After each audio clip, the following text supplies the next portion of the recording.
Hey there, Alex here. This is the Blonde BL Max. I'm guessing the name BL Max has something to do with its size, and maybe something to do with the AirPods Max as well. But anyway, let's take a closer look at these and see if they're any good.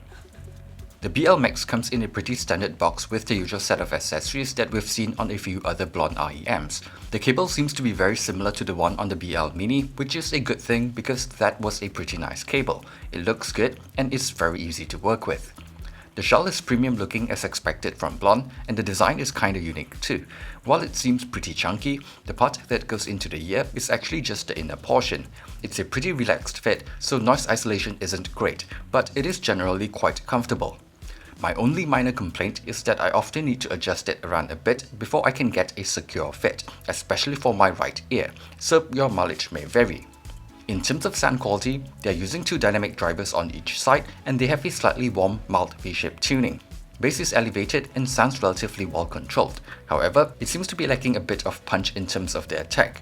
There is a bit of mid-bass bleed, but lower mids still have a decent presence in the mix most of the time.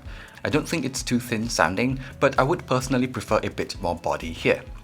Anyway, there is a nice amount of elevation in the upper mids and lower treble region, so it doesn't sound too dull or too shouty. But again, a bit more body in this region would be nice. Treble is pretty relaxed sounding and a bit rolled off, so it's not the most airy sounding, and cymbals can sound a little duller, but at least it's not sibilant or fatiguing to listen to. Technicalities like detail retrieval, separation, soundstage and whatnot are all pretty decent considering its price, but just not really mind-blowing to me. Tonality and timbre is pretty good though. It will probably depend on your preference, but I do personally like it more than the BL03. The bass sounds tighter and less boomy to me, it has a slightly fuller body in the mids, treble is a bit more relaxed sounding, and I think it has slightly better technicalities in terms of detail retrieval and separation. Overall, while it's not exactly my cup of tea, and I do have a few minor nitpicks, but the BL Max is still a pretty nice pair of REMs for its price. It doesn't really do anything amazingly well, but it doesn't do anything that would really offend me either.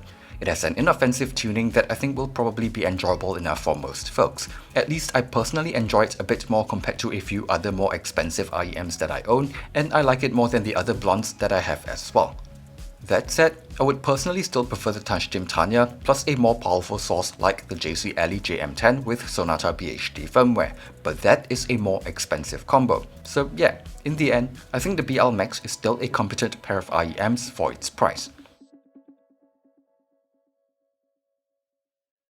Thanks for watching this video, and see you guys on the next one.